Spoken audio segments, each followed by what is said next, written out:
Okay, तो basically आज के टॉपिक में हम बात करने वाले हैं नर इम्पल्स, उनके कंडक्शन और जनरेशन के बारे में। तो अगर आपको नर इम्पल्स और उनका जनरेशन और कंडक्शन इस टॉपिक में कन्फ्यूज़न है तो ये वीडियो आपके लिए। आइए जानते हैं सबसे पहले नर इम्पल्स क्या होता है। ठीक है, मैं फिर से बताता हूँ। जो आपके क्या होते हैं, एक्सॉन होते हैं, ठीक है, उनके अक्रॉस जो चार्ज का क्या होता है, फ्लो होता है। ठीक है, उस चार्ज के फ्लो से जो इलेक्ट्रिकल करंट जनरेट होता है उसी को हम क्या कहते हैं, नर इम्पल्स कहते हैं। बात समझ में आ गया। अब हम ये समझ चुके हैं कि नर इम्पल्स क्या होता है। अब हम बात करेंगे इसका जनरेशन कैसे होता है और इसका कंडक्शन कैसे होता है। ठीक है क्या? तो सबसे पहले इनके जनरेशन की बात करेंगे। तो जनरेशन की बात करने से पहले हमें कुछ बेसिक टॉपिक के बारे में बात करना होगा। तो आइए सबसे पहले समझते हैं कि नर्व के जनरेशन में जो बेसिक कॉन्सेप्ट होते हैं उनको समझने की कोशिश करते हैं। आइए समझते हैं नर इम्पल्स के जनरेशन के।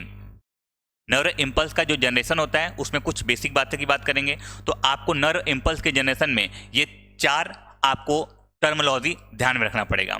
पहला टर्म आपका क्या है, उसको हम कहते हैं क्या, पोलराइजेशन कहते हैं। दूसरे टर्म को क्या कहते हैं, डिपोलेशन कहते हैं। और तीसरे टर्म को हम क्या कहते हैं, रिपोलेशन कहते हैं। और चौथे टर्म को क्या कहते हैं, हम हाइपर पोलराइजेशन कहते हैं।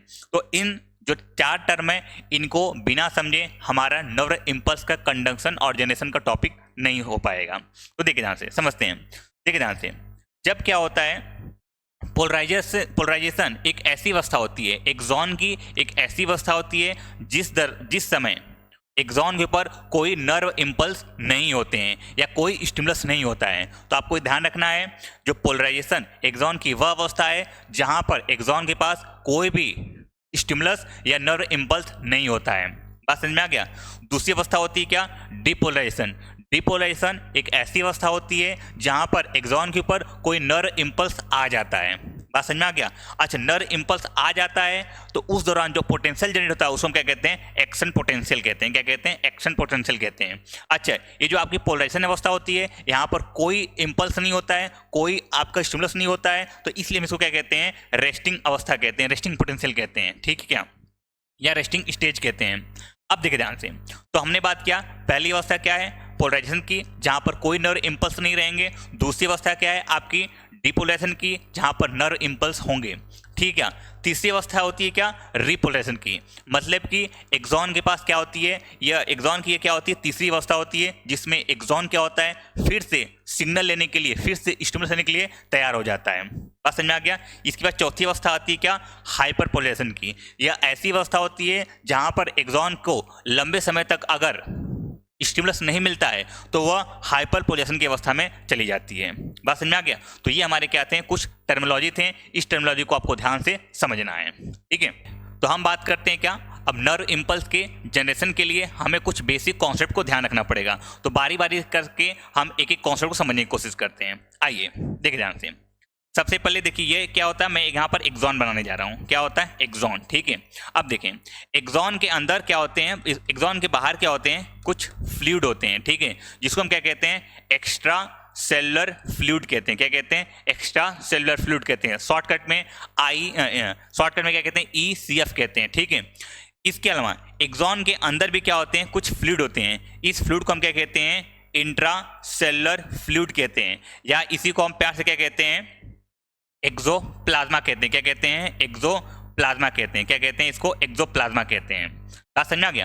अब आपको ध्यान रखना है, जो एक्सॉन के बाहर जो एक्स्ट्रा सेलुलर फ्लूइड होता है, यहाँ पर क्या होते हैं आपके, यहाँ पर क्या होते हैं आपके, सोडियम ज़्यादा होते हैं। सोडियम आयन का कंसंट्रेशन क्या होता है, ज़्यादा होता है। और क्या होता है, यहाँ पर क्लोरीन का कंसंट्रेशन क्या होता है, ज़्यादा होता है। तो आपको ध्यान रखना है कि एक्सॉन के बाहर जो फ्लूइड होता है, जिसको हम एक्स्ट्रा सेलुलर फ्लूइड कह रहे हैं, वहाँ पर सोडियम और क्लोरीन की कंसंट्रेशन क्या होता है, ज़्यादा होता है। और यहाँ पर जो ECF है, यहाँ पर क्या होता है, पोटेशियम और क्या होता है, फॉस्फेट क्या होता है, यहाँ पर कम होता है। ठीक है, पोटेशियम और फॉस्फेट क्या होता है, यहाँ पर कम होता है। बात समझ में आ गया। अब आपको ध्यान रखना है, जो एक्सॉन के अंदर जो फ्लूइड होता है उसको हम क्या कहते हैं, एक्सोप्लाज्मा कहते हैं। यहाँ पर आपका सोडियम और क्लोरीन क्या होता है, आपका कम होता है, जबकि यहाँ पर पोटेशियम और क्या होता है, फॉस्फेट क्या होता है, ज़्यादा होता है। ठीक है, इस चीज़ को आपको ध्यान रखनी है। तो आपका ये बेसिक कॉन्सेप्ट में ये पहला कॉन्सेप्ट है। क्या कॉन्सेप्ट है, मैं फिर से रिपीट करता हूँ। एक्सॉन के बाहर जो फ्लूइड होते हैं उसको हम क्या कहते हैं, एक्स्ट्रा सेलुलर फ्लूइड कहते हैं। एक्सॉन के अंदर जो फ्लूइड होते हैं उसको हम इंट्रा सेलुलर फ्लूइड कहते हैं, और इस इंट्रा सेलुलर फ्लूइड को हम प्यार से एक्सोप्लाज्मा कहते हैं। हमने फिर समझा एक्स्ट्रा सेलुलर फ्लूइड के अंदर सोडियम और पोटेशियम क्या होते हैं, ज़्यादा होते हैं, जबकि सोडियम और क्लोरीन क्या होते हैं, ज़्यादा होते हैं, जबकि पोटेशियम और फॉस्फेट क्या होते हैं, कम होते हैं। जबकि एक्सोप्लाज्मा के अंदर सोडियम और क्लोरीन क्या होते हैं, कम होते हैं, और पोटेशियम और फॉस्फेट क्या होते हैं, ज़्यादा होते हैं। और साथ साथ यहाँ पर क्या होते हैं, कुछ नेगेटिव चार्ज प्रोटीन भी क्या होते हैं, ज़्यादा होते हैं। कहाँ पर सर, एक्सोप्लाज्मा के अंदर। तो एक्सोप्लाज्मा के अंदर क्या होते हैं, कुछ नेगेटिव चार्ज प्रोटीन भी क्या होते हैं, यहाँ पर ज़्यादा होते हैं। बात समझ में आ गया। तो ये आपको बेसिक कॉन्सेप्ट नंबर 1 आपको ध्यान रहे। खास बात आपको ध्यान रखनी है, आगे कि जितने भी हम टॉपिक में बात करेंगे, हम एक्स्ट्रा सेलुलर फ्लूइड को न मानकर हम क्या मानेंगे, इसके मेम्ब्रेन पर सारी बात करेंगे। मतलब चार्ज का सारा खेल हम एक्सोलेमा पर करेंगे। बात समझ में आ गया। इसका मतलब एक्सोलेमा हमारे लिए क्या होगा, एक्स्ट्रा सेलुलर फ्लूइड होगा। ठीक है क्या, चलें, ये हमारा बेसिक कॉन्सेप्ट नंबर 1 था। अब बात करते हैं बेसिक कॉन्सेप्ट नंबर 2 पर। ठीक है, यहाँ पर आपको ध्यान रखना है क्या, पैसिव ट्रांसपोर्ट और एक्टिव ट्रांसपोर्ट के बारे में। इसके बारे में, पैसिव ट्रांसपोर्ट और एक्टिव ट्रांसपोर्ट के बारे में ध्यान रखने हैं। देखिए ध्यान से, जहां आपका पैसिव ट्रांसपोर्ट वाले टर्म आए, इसका मतलब आपको समझ लेना है कि यहाँ पर आयंस का ट्रांसपोर्ट क्या होगा, अकॉर्डिंग द कंसंट्रेशन ग्रेडियंट होगा। किसके अकॉर्डिंग होगा, अकॉर्डिंग द कंसंट्रेशन ग्रेडियंट होगा। यहाँ पर एनर्जी का यूज नहीं होगा। ठीक है, यहाँ पर चार्ज का मूवमेंट क्या होगा, हाई कंसंट्रेशन से लो कंसंट्रेशन की तरफ होगा। जबकि जहाँ पर आपका एक्टिव ट्रांसपोर्ट आ जाएगा, वहाँ पर आपको समझना होगा कि यह एक एनर्जी बेस्ड प्रोसेस होगा। यहाँ पर आयंस का मूवमेंट कराने के लिए एनर्जी लगाना होगा, और यहाँ पर आयंस का movement against the concentration gradient चलेगा, मतलब कि लो कंसंट्रेशन से हाई कंसंट्रेशन की तरफ चलेगा। ठीक है, तो आपका बेसिक कॉन्सेप्ट नंबर 2 आपको ध्यान रखना है। अभी पर बात कर लेते हैं क्या, बेसिक कॉन्सेप्ट 3 के बारे में। आपको तीसरा बेसिक कॉन्सेप्ट ये ध्यान रखना है, किसके बारे में, चैनल और पंप के बारे में। किसके बारे में, चैनल और पंप के बारे में। किसके बारे में, चैनल और पंप के बारे में आपको ये तीसरा कॉन्सेप्ट ध्यान रखना है। देखिए ध्यान से, जहां आपको क्या मिले, चैनल मिले, जहां आपको चैनल टर्म मिले, आपको तुरंत समझ जाना होगा जहां चैनल है वहां पर ट्रांसपोर्ट कैसे होने वाला है, पैसिव होने वाला है। एनर्जी का यूज नहीं होगा, अकॉर्डिंग द कंसंट्रेशन ग्रेडियंट चलेगा, high concentration to low concentration चलेगा। ठीक है क्या, ये बातें किसके बारे में आपको ध्यान रखनी है, चैनल के बारे में। और ये चैनल कैसे होते हैं, आपको ये भी ध्यान रखना है, ये कैसे होते हैं, स्पेसिफिक होते हैं। कैसे होते हैं, स्पेसिफिक होते हैं। इसका मतलब हर एक पार्टिकुलर आयंस के लिए अलग अलग चैनल होते हैं। ठीक है, तो मुख्य रूप से चैनल टर्म जहां भी आ जाएगा, आपको क्या बात ध्यान रखने हैं, मैं फिर से रिपीट करता हूं। पहला, चैनल क्या होते हैं, आपके पैसिव ट्रांसपोर्ट कराते हैं। ठीक है क्या, दूसरा, अकॉर्डिंग द कंसंट्रेशन ग्रेडियंट कराते हैं। तीसरा, high concentration to low concentration कराते हैं। चौथा, स्पेसिफिक होते हैं। ठीक है, मतलब हर आयंस के लिए चैनल अलग अलग होंगे। अब जहां भी टर्म आ जाएगा क्या, जहां भी टर्म आएगा क्या, पंप का। जहां भी टर्म आएगा किसका, पंप का। जहां भी टर्म किसका आएगा, पंप का। ठीक है, तो पंप के बारे में चैनल का अपोजिट हो जाएगा, मतलब कि पंप अगर रहेगा तो क्या कराएगा, वो एक्टिव ट्रांसपोर्ट कराएगा, अगेंस्ट द कंसंट्रेशन ग्रेडियंट कराएगा, अगेंस्ट द कंसंट्रेशन ग्रेडियंट कराएगा, लो कंसंट्रेशन से हाई कंसंट्रेशन कराएगा, और ये स्पेसिफिक नहीं होगा। मतलब कि एक चैनल जो, एक पंप जो होगा वह एक ही अलग अलग आयंस का मूव करा सकता है। ठीक है, तो हमने ये 3 बेसिक कॉन्सेप्ट समझे, किसके लिए, नर इम्पल्स के जनरेशन और कंडक्शन को समझने के लिए। बात समझ में आ गया, यहां तक चीज ध्यान रखेंगे। अब देखें, अब यहां पर हम बात करने वाले हैं किसके बारे में, नर इम्पल्स के जनरेशन के बारे में। अब मैंने कहा नर इम्पल्स तभी जनरेट हो पाएगी जब एक्सॉन के अकॉर्डिंग, एक्सॉन के अक्रॉस क्या हो, चार्ज का फ्लो। मान लेते हैं आपका ये एक्सॉन है, और इस एक्सॉन के अक्रॉस जो एक्सोलेमा है, यहाँ पर अगर चार्ज का फ्लो होगा तभी क्या होगा, यहाँ पर नर इम्पल्स जनरेट होगा। बात समझ में आ गया, यहाँ तक कोई दिक्कत क्या। इसका मतलब आप समझ सकते हैं कि नर इम्पल्स को जनरेट करने के लिए हमें चार्ज का फ्लो कराना होगा। अब समस्या ये है कि जो हमारा एक्सॉन होता है वह क्या होता है, एक इंसुलेटिंग होता है। ये क्या होता है, एक इंसुलेटर की तरह वर्क करता है। अब इंसुलेटर की तरह वर्क कर रहा है तो चार्ज का तो फ्लो हो नहीं पाएगा। अच्छा, चार्ज का फ्लो नहीं हो पाएगा तो नर इम्पल्स जनरेट नहीं हो पाएगी, और नर इम्पल्स जनरेट नहीं हो पाएगी तो हमारे एक्सॉन जो होंगे काम नहीं कर पाएंगे, और एक्सॉन नहीं काम कर पाएगा तो हमारे न्यूरॉन्स काम नहीं कर पाएगा, और हमारे न्यूरॉन्स काम नहीं कर पाएगा तो हमारा न्यूरल सिस्टम नहीं काम कर पाएगा, और न्यूरल सिस्टम नहीं काम कर पाएगा तो हमारे जो रिस्पॉन्स होते हैं वो नहीं हो पाएंगे। बात समझ में आ गया? इसका मतलब हमें एक्सॉन के अक्रॉस चार्ज का फ्लो कराना होगा। अब चार्ज का फ्लो कैसे कराएंगे? एक्सॉन तो इंसुलेटिंग है, तो क्या होता है, चार्ज का फ्लो कराने के लिए एक्सॉन के ऊपर 3 टाइप के क्या पाए जाते हैं, छेद पाए जाते हैं, 3 टाइप के पोर पाए जाते हैं। उन पोर को हम क्या कहते हैं, ट्रांस मेम्ब्रेन प्रोटीन कहते हैं। क्या कहते हैं? ट्रांस मेम्ब्रेन प्रोटीन कहते हैं। अब यह मेम्ब्रेन, ट्रांस मेम्ब्रेन प्रोटीन या छेद कौन कौन से हैं इसके बारे में बात करते हैं। तो ये 3 टाइप के ट्रांस मेम्ब्रेन प्रोटीन या छेद होते हैं। कौन कौन से? पहला होता है आपका लीक चैनल, दूसरा होता है आपका क्या, सोडियम पोटेशियम पंप एटीपेज, तीसरा होता है क्या, VGC वोल्टेज गेटेड चैनल। बात समझ में आ गया? अब हम क्या करेंगे, बारी बारी से सबके बारे में बात करेंगे, ठीक है, कि ये सोडियम पोटेशियम पंप क्या होता है, ये लीक चैनल क्या होता है, और ये VGC क्या होता है। ठीक है, तो आइए सबसे पहले बात करते हैं इनके बारे में एक एक करके। देखिए ध्यान से, आपको इस डायग्राम में साफ साफ दिखाई दे रहा होगा, क्या क्या दिखाई दे रहा होगा, ये पूरा का पूरा एक्सॉन है, एक्सॉन के बाहर एक्स्ट्रा सेलुलर फ्लूइड है, एक्सॉन के अंदर क्या आपका इंट्रा सेलुलर फ्लूइड है जिसको हम एक्सोप्लाज्म कहते हैं। अब आप देखिए, यहां देखें, आपको यहां पर दिखाई दे रहा होगा क्या, देखिए ध्यान से, यहां पर आपको दिखाई दे रहा है क्या, लीक चैनल। क्या दिखाई दे रहा है आपको, लीक चैनल दिखाई दे रहा है। ठीक है, यहां पर आपको दिखाई क्या दे रहा है, क्या, सोडियम पोटेशियम पंप दिखाई दे रहा है, और यहां पर आपको क्या दिखाई दे रहा है, VGC दिखाई दे रहा है। क्या दिखाई दे रहा है, VGC। क्या दिखाई दे रहा है आपको, VGC।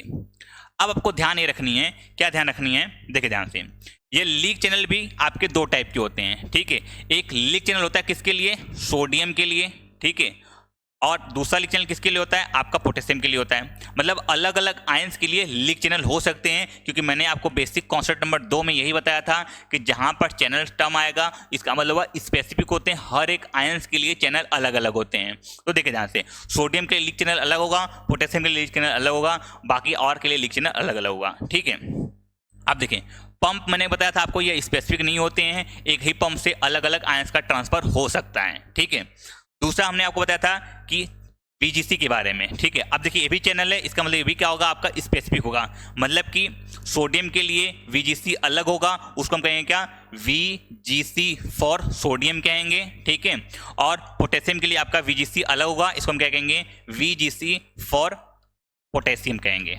ठीक है, अब देखें, हर एक की अपनी इंपॉर्टेंस है, हर एक की क्या है, अपनी इंपॉर्टेंस है, हम बात करते हैं। ठीक है, देखिए ध्यान से, सबसे पहले हम बात करेंगे किसके बारे में, लीक चैनल के बारे में बात करेंगे। किसके बारे में बात करेंगे, लीक चैनल के बारे में बात करेंगे। देखिए ध्यान से,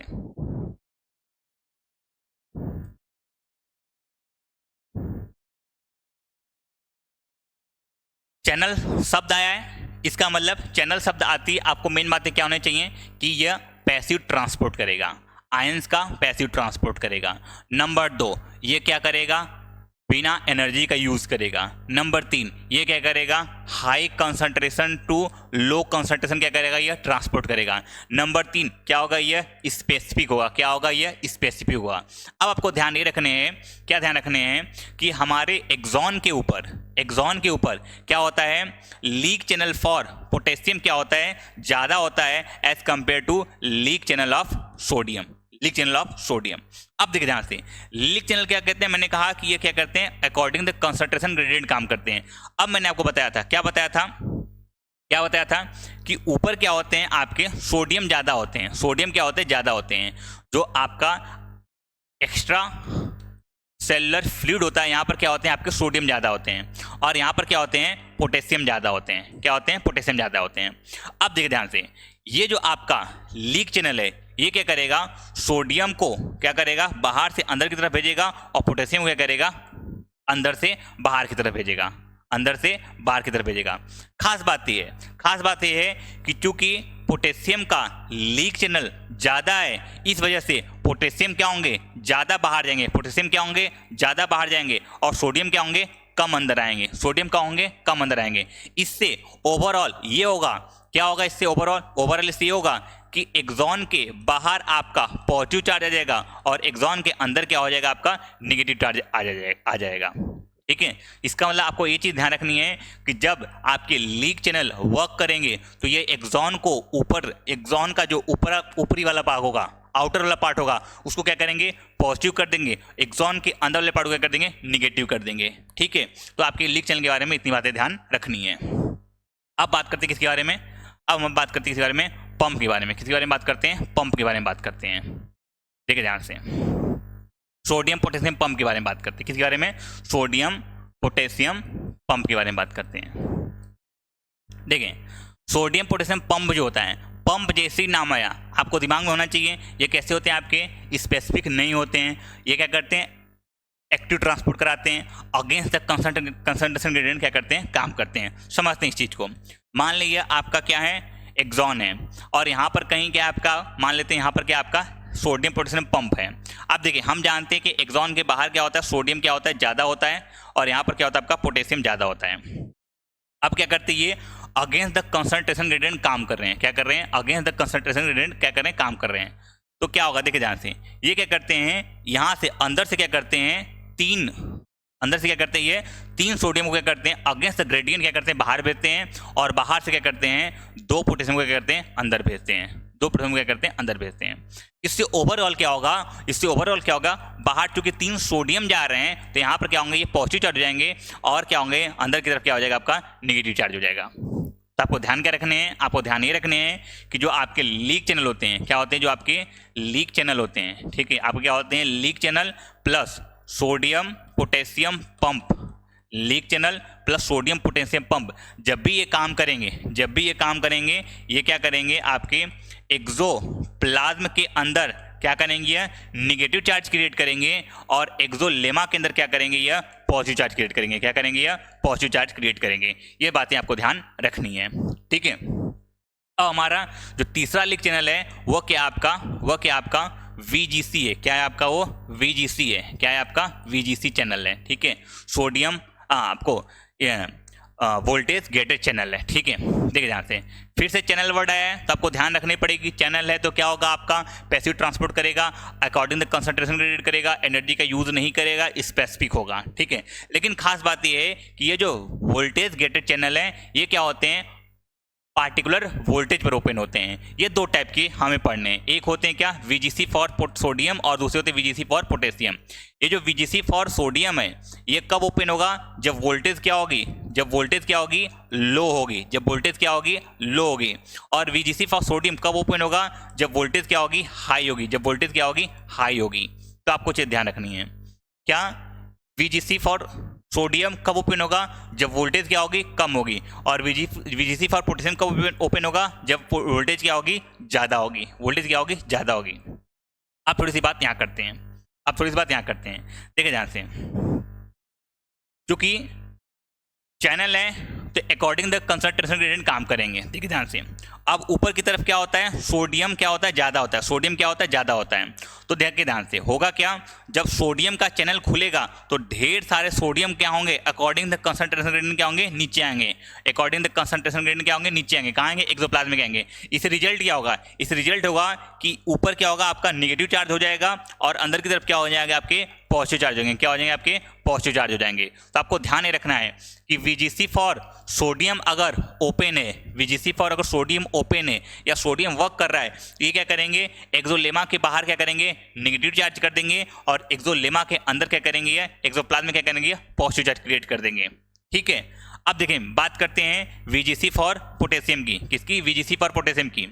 अब जब वोल्टेज हाई होता है तो VGC फॉर पोटेशियम ओपन होता है, क्योंकि आपको पता है अंदर की तरफ क्या होते हैं, पोटेशियम ज़्यादा होते हैं।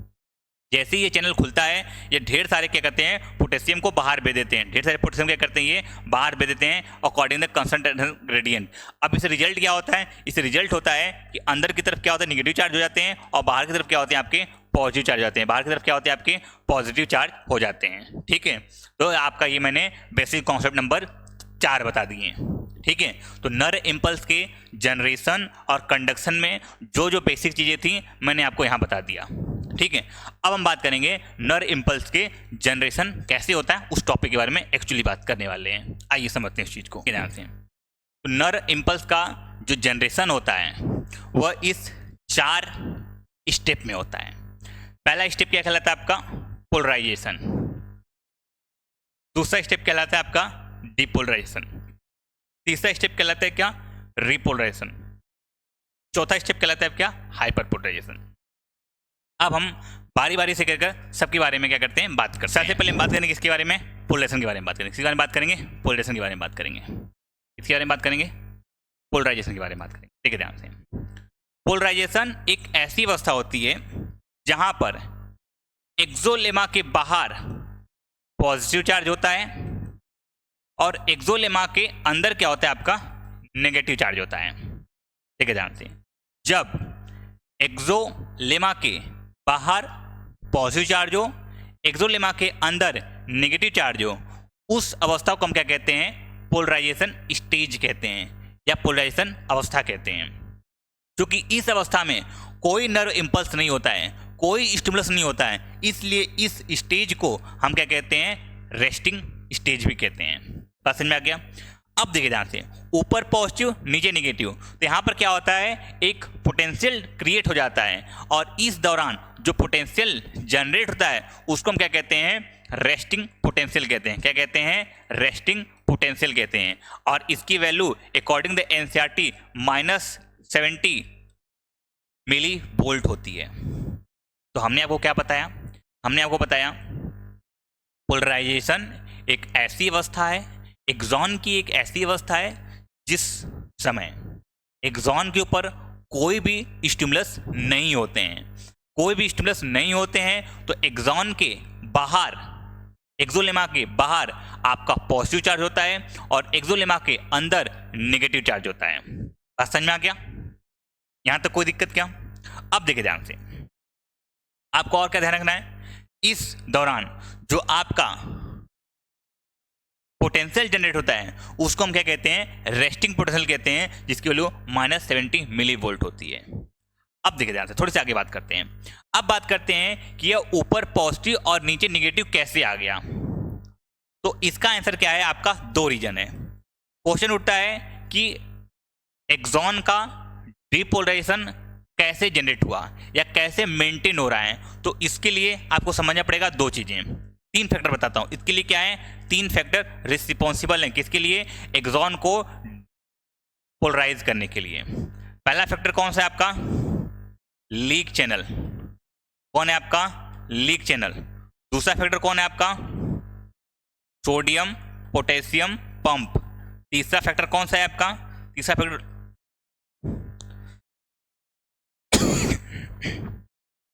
तीसरा फैक्टर कौन सा आपका?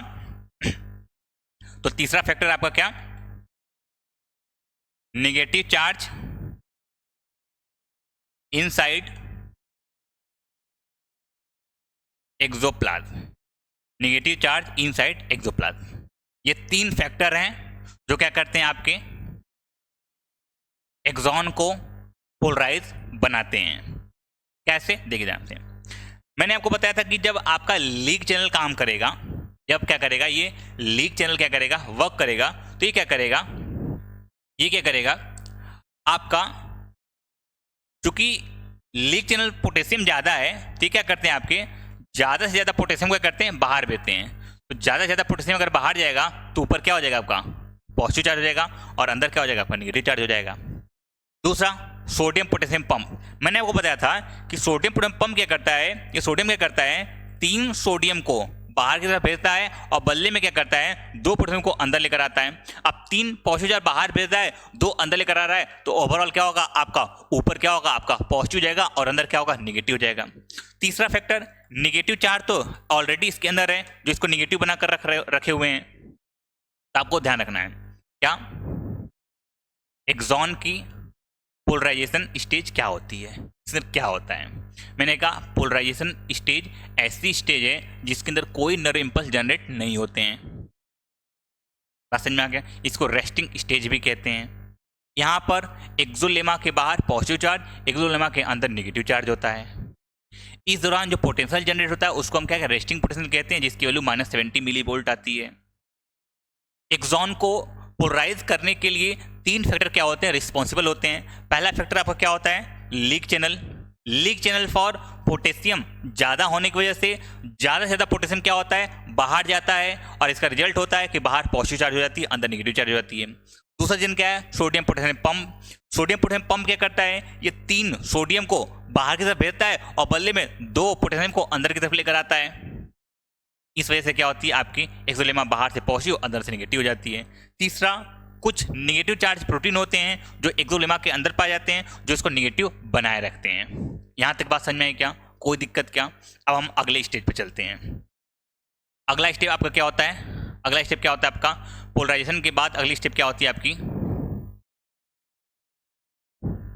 अगली स्टेप होती है क्या, डीपोलराइजेशन। क्या होती है, डीपोलराइजेशन। क्या होती है, डीपोलराइजेशन। अब देखें इस डीपोलराइजेशन में क्या होता है, इस डीपोलराइजेशन में क्या होता है, देखिए ध्यान से। होता क्या है, डीपोलराइजेशन न्यूरॉन्स की एक ऐसी अवस्था है, न्यूरॉन्स की एक्सॉन की ऐसी अवस्था है जहां पर कोई स्टिमुलस आ जाते हैं, और जैसे ही कोई स्टिमुलस आ जाते हैं, जैसे ही कोई स्टिमुलस आ जाते हैं तो ये क्या होता है, अंदर से क्या होता है आपका पॉजिटिव जाता है, अंदर से क्या होता है ये पॉजिटिव जाता है, अंदर से क्या होता है ये पॉजिटिव जाता है, और बाहर से क्या होता है आपका निगेटिव जाता है, बाहर से क्या होता है आपका निगेटिव जाता है। देखिए जब पोलराइजेशन था तो क्या हो गया आपका, बाहर पॉजिटिव अंदर निगेटिव। आपका जब डीपोलराइजेशन हुआ तो क्या हो गया आपका, अंदर पॉजिटिव और क्या बाहर निगेटिव। तो देखिए ध्यान से, डीपोलराइजेशन एक ऐसी अवस्था है जहां पर एक्सॉन के ऊपर कोई स्टिमुलस आ जाते हैं, स्टिमुलस आने से अंदर की तरफ क्या होता है ये पॉजिटिव, और बाहर की तरफ क्या होता है आपका निगेटिव हो जाता है, बाहर की तरफ क्या होता है आपका निगेटिव हो जाता है। अब समस्या उठती है, प्रॉब्लम उठता है क्या, कि इस दौरान जो आपका पोटेंशियल जनरेट होता है उसको हम क्या कहते हैं, एक्शन पोटेंशियल कहते हैं। क्या कहते हैं उसको, एक्शन पोटेंशियल कहते हैं। क्या कहते हैं उसको, एक्शन पोटेंशियल कहते हैं। और इस एक्शन पोटेंशियल की जो वैल्यू होती है वो कितनी होती है, +45 मिली वोल्ट होती है, +45 मिली वोल्ट होती है। बात समझ में आ गया। अब क्वेश्चन ये उठता है कि सर कैसे स्टिमुलस के आने से ये मेम्ब्रेन बाहर से निगेटिव हो गई और अंदर से क्या हो गई, पॉजिटिव हो गई। इस क्वेश्चन का आंसर मैं देता हूं, देखिए ध्यान से। होता क्या है, जैसे ही स्टिमुलस एक्सॉन के ऊपर आता है वैसे ही क्या करता है, एक्सॉन के ऊपर पाए जाने वाले VGC या VGC फॉर सोडियम ओपन हो जाते हैं, VGC फॉर सोडियम ओपन हो जाते हैं। जैसे ही VGC फॉर सोडियम ओपन होता है, ढेर सारा सोडियम क्या होता है, ढेर सारा सोडियम का क्या होता है, इफ्लक्स होता है। कहाँ पर एक्सोप्लाज्म के अंदर। अब देखिए ढेर सारा सोडियम अंदर की तरफ आया तो जाहिर सी बात है अंदर क्या हो जाएगा, माहौल पॉजिटिव जाएगा, और बाहर क्या हो जाएगा आपका निगेटिव हो जाएगा, बाहर क्या होगा आपका निगेटिव हो जाएगा। यहाँ तक बात समझ में आ गया। तो ये आपकी ये दूसरी अवस्था है, ठीक है। अब हम बात करते हैं क्या, तीसरी अवस्था के बारे में। किसके बारे में, तीसरी अवस्था के बारे में बात करते हैं, जिसको हम क्या कहते हैं, रीपोलराइजेशन, जिसको हम क्या कहते हैं, रीपोलराइजेशन। देखिए ध्यान से, पोलराइजेशन का फिर से वापस हो जाना प्रोसेस क्या कहलाता है आपका, रीपोलराइजेशन कहलाता है। मतलब कि इस अवस्था में क्या होगा, इस अवस्था में क्या होगा, बाहर फिर से पॉजिटिव चार्ज हो जाएगा, बाहर क्या होगा आपका फिर से पॉजिटिव चार्ज हो जाएगा, और नीचे अंदर क्या होगा फिर से निगेटिव चार्ज हो जाएगा, फिर से क्या होगा आपका अंदर निगेटिव चार्ज हो जाएगा। बात समझ में आ गया, फिर से क्या होगा अंदर निगेटिव चार्ज हो जाएगा, और न्यूरॉन्स क्या होगा फिर से स्टिमुलस लेने के लिए तैयार हो जाएगा। अब समस्या उठती है, क्वेश्चन उठता है कि सर पहले जब पोलराइजेशन था तो स्टिमुलस के आने से VGC खुल गया और वो क्या हो गया, डीपोलराइज हो गया। अब ये वापस डीपोलराइज से कैसे ये रीपोलराइज हो गया, तो इसका जवाब मैं देता हूँ। देखिए ध्यान से, मैंने आपको VGC के बारे में बताया था। मैंने कहा था जब हाई वोल्टेज होगा तो VGC का क्या, VGC फॉर पोटेशियम ओपन हो जाएगी, जब लो वोल्टेज होगा तो VGC फॉर सोडियम ओपन हो जाएगी। देखिए ध्यान से, जैसे ही आपका स्टिमुलस के आने से यह वोल्टेज 45 मिलीवॉट पहुंचता है, ये एक हाई वोल्टेज है, और उस हाई वोल्टेज पर VGC फॉर क्या, VGC फॉर पोटेशियम ओपन हो जाते हैं, VGC फॉर पोटेशियम क्या होते हैं, ओपन हो जाते हैं। और जैसे ही VGC फॉर पोटेशियम ओपन होते हैं, ये ढेर सारे पोटेशियम को क्या करते हैं, बाहर से अंदर से क्या करते हैं, ये बाहर भेज देते हैं। और अगर ढेर सारा पोटेशियम अंदर से बाहर जाएगा तो अंदर क्या हो जाएगा, आपका निगेटिव चार्ज हो जाएगा, और बाहर क्या हो जाएगा, आपका पॉजिटिव चार्ज हो जाएगा। बाहर क्या होगा, आपका पॉजिटिव चार्ज हो जाएगा। बात समझ में आ गया। तो ये 3 अवस्था होती हैं जिसके बारे में मैंने आपको डिटेल में समझाया। ठीक है, यहाँ तक कोई दिक्कत क्या? तो अब तक हमने नर इम्पल्स क्या होता है इसके बारे में बात कर दिया, नर इम्पल्स जनरेट कैसे होता है इसके बारे में बात कर दिया। अब बात करते हैं नर इम्पल्स का कंडक्शन कैसे होता है इसके बारे में बात करने की कोशिश करते हैं। तो आइए शुरू करते हैं नर इम्पल्स का कंडक्शन। ठीक है, उसके लिए मैं आपको 3 एरिया बनाने की कोशिश कर रहा हूं, देखिए ध्यान से।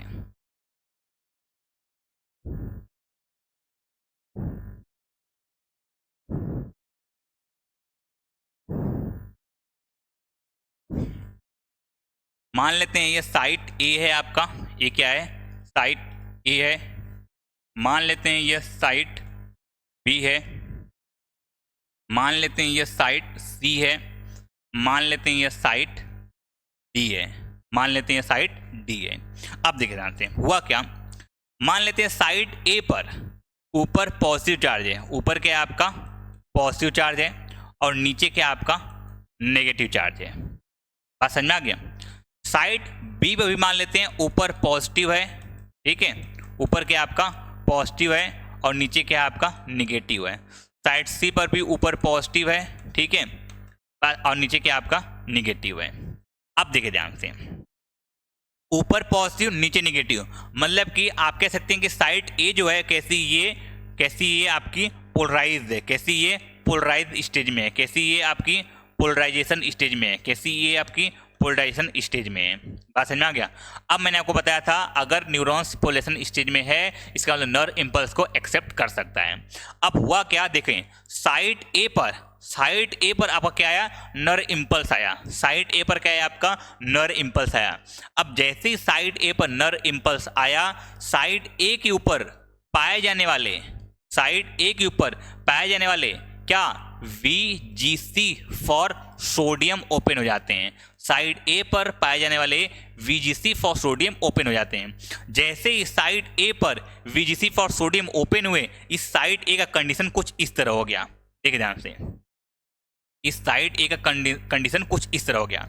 अब इस साइड ए पर VGC ओपन होने के बाद ढेर